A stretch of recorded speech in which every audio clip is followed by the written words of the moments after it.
Por muchos años, la economía de Guatemala dependió de la exportación de un tinte llamado grana, que se obtenía de unos insectos que crecían en los nopales. Eran recogidos, cocidos y molidos para extraer este tinte natural. En 1854, los hermanos franceses, varones Oscar y Javier Dutheil, propietarios de la finca Concepción en Escuintla, iniciaron una plantación de café, y fueron los primeros en desarrollar un método que pudo ser replicado por otros finqueros.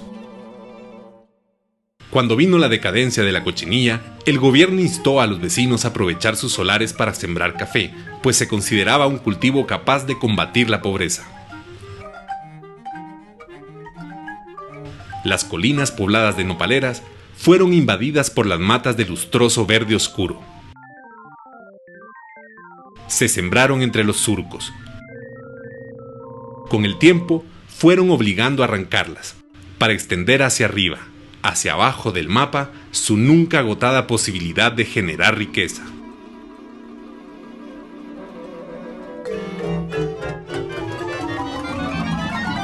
El desarrollo del cultivo aumentó con la velocidad de un rayo. Hacia 1866, extensas porciones del territorio guatemalteco estaban destinadas a las plantaciones de café. La Castellana, La Perla, Cerro Redondo fueron las primeras plantaciones en Santa Rosa. Viñas, Siempre Hermosa, Los Diamantes, El Zapote, y así, desde San Marcos hasta las Verapaces, desde Sololá hasta la Costa Cuca, Guatemala era toda una gran finca de café. Los ecos triunfantes de la Revolución Liberal de 1871 confabularon para provocar el auge del cultivo. El gobierno facilitó la adquisición de tierras, baldías, ejidales y las que habían pertenecido a las órdenes religiosas. La propiedad privada y la agricultura comercial traerían el progreso. Se impulsó la inmigración para atraer capitales, ideas, tecnología y espíritu empresarial. Se buscaba que el país diera un salto hacia la modernidad.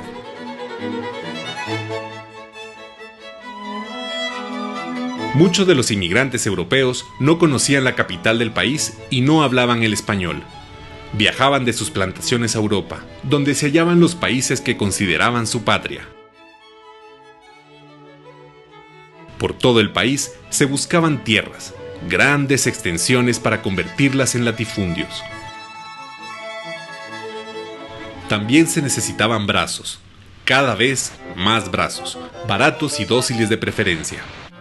Gente que recibiera conforme su mínimo jornal cada semana, en medallones impresos en las propias fincas.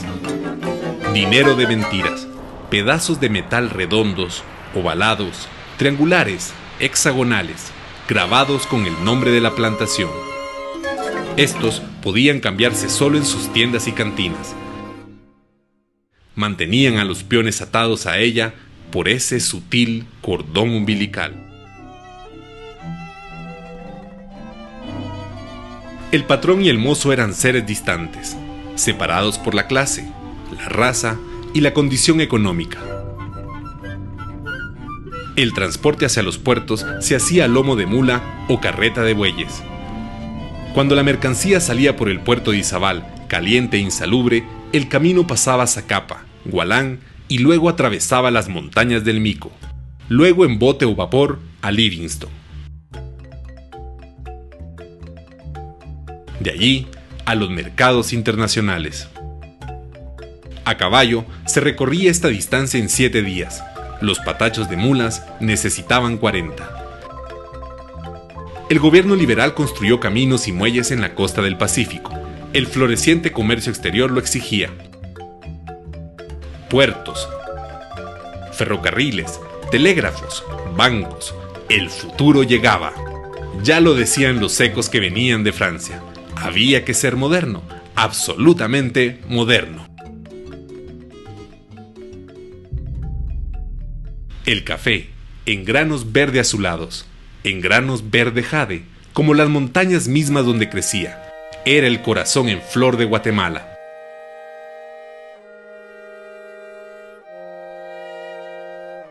Con el tiempo, la dificultad para conseguir mozos se convirtió en un problema enorme. La gente se rehusaba a trabajar en las grandes fincas. Los finqueros de la costa los traían de las aldeas en las tierras altas. Indígenas a los que se obligaba a dejarlo todo por el trabajo estacional en las tierras cálidas. Cada vez, los caficultores exigían más provisión de mano de obra. Sin embargo, no era fácil conseguirla. El problema no era la escasez de población, sino la falta de voluntad para trabajar con los finqueros. El indígena estaba atado a su terruño, a cultivar para su sustento, a quemar y rozar la tierra antes de enterrar la semilla del maíz. La creencia en la sacralidad de la tierra no entendía la agricultura comercial dirigida a los mercados internacionales. Para responder a este problema que frenaba el progreso, el gobierno liberal intervino. Al fin y al cabo, después de todo, esa era su ideología, que una élite condujera los destinos de la nación. El resto, masa informe, rostros anónimos, podían esperar a que rebalsara la alta copa de la oligarquía. Las tierras comunales, poseídas por las poblaciones indígenas desde tiempos inmemoriales, les fueron arrebatadas. La razón legal es que carecían de título que legitimara su propiedad. Los jefes políticos de los departamentos debían aportar los mozos necesarios. La premisa era: todo pueblo progresista debe perseguir la vagancia. Los finqueros debían proveer a los colonos habitaciones, alimentación sana y abundante, una habilitación diaria, un pequeño terreno para labrarlo y una escuela de primeras letras. La colonia lo llamó repartimiento de indios. El gobierno liberal lo llamó simplemente mandamiento.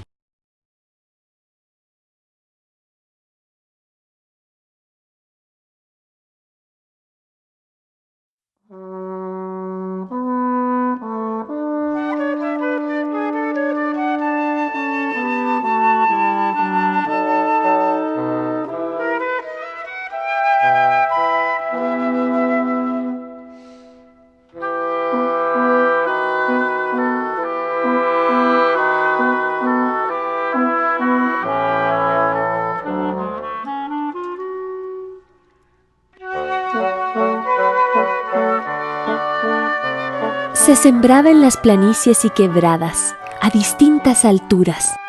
El mejor en suelos volcánicos. La limpia y preparación del terreno se iniciaban con el desmonte y tala de árboles.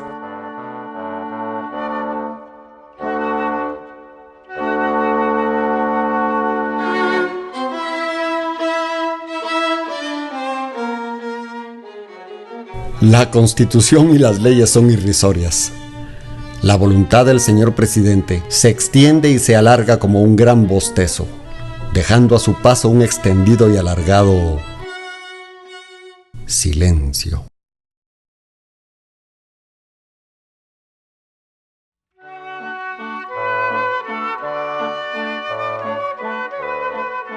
Los semilleros tenían su sombra de bananales. Los almácigos, en dobles filas, iban produciendo los soldaditos que se trasplantaban al inicio de la estación lluviosa.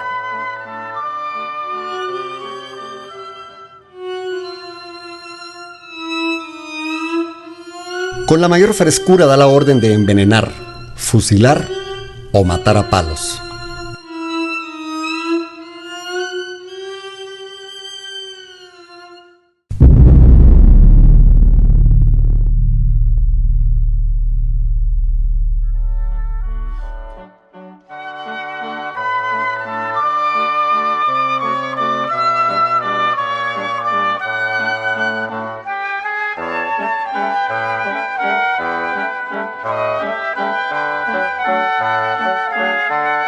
Los cafetales crecían bajo los árboles de sombra y rompevientos.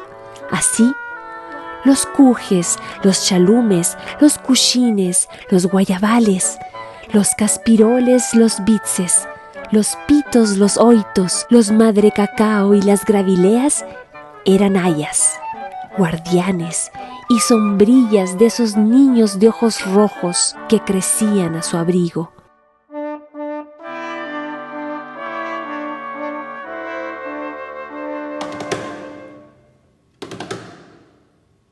Encarcela, atormenta o deporta antes del almuerzo. Expropia sin trámite, ni indemnización. Impide que alguien salga del país. Que una sentencia sea favorable. Ordena que un criminal salga absuelto o que un inocente sea condenado.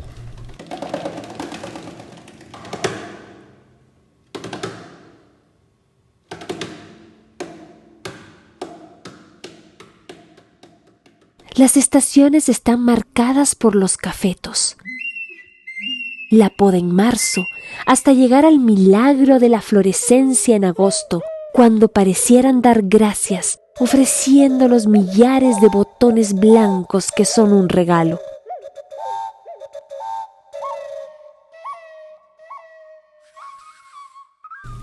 De las muchas víctimas que hubo, se conocen pocos nombres. Algunos fueron desaparecidos, su destino enterrado en una sempiterna pregunta que nadie responde, en espera de un olvido que nunca llega. Luego, las matas quedan preñadas del fruto. Verde primero, se va poniendo amarillo, después rosa y finalmente rojo púrpura. Redondeados voluptuosamente, lustrosos, de seda, con su pequeño ombligo. Otros fueron asesinados para convencer a los demás que fueran prudentes, que no se metieran a babosadas.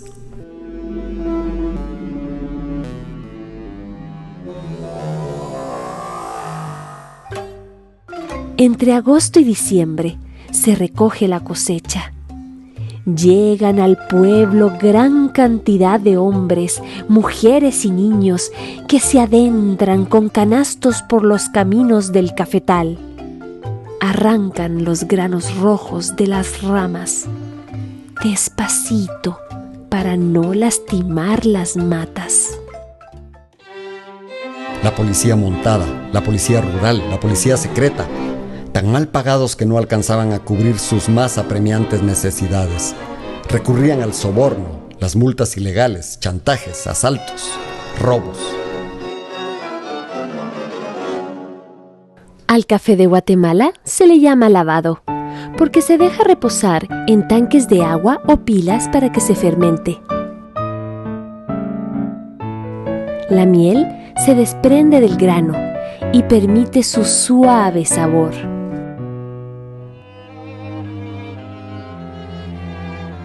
La United Fruit Company, la International Railways of Central America, los intereses de Washington, hilos de cáñamo que mueven las cosas, telarañas que atrapan en su laberinto, los tiempos detenidos, los tiempos estancados, las prisiones de tiempo.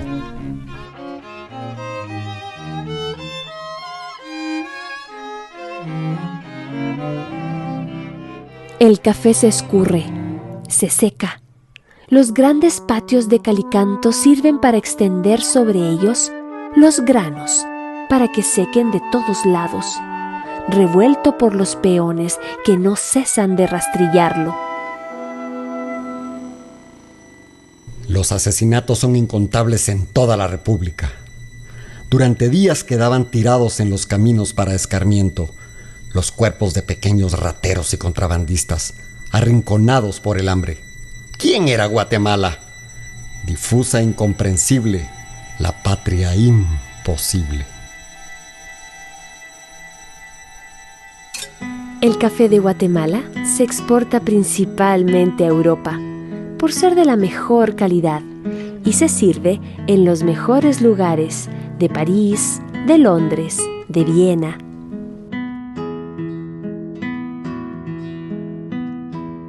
Mi padre era exportador de café.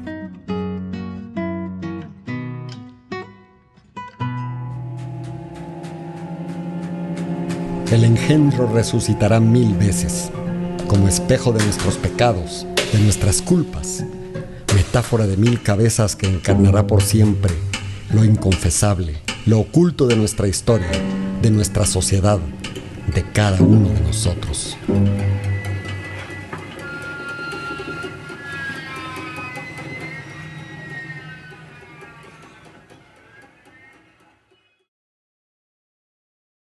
Mi madre es uno de esos seres sin nombre que la historia va dejando al margen.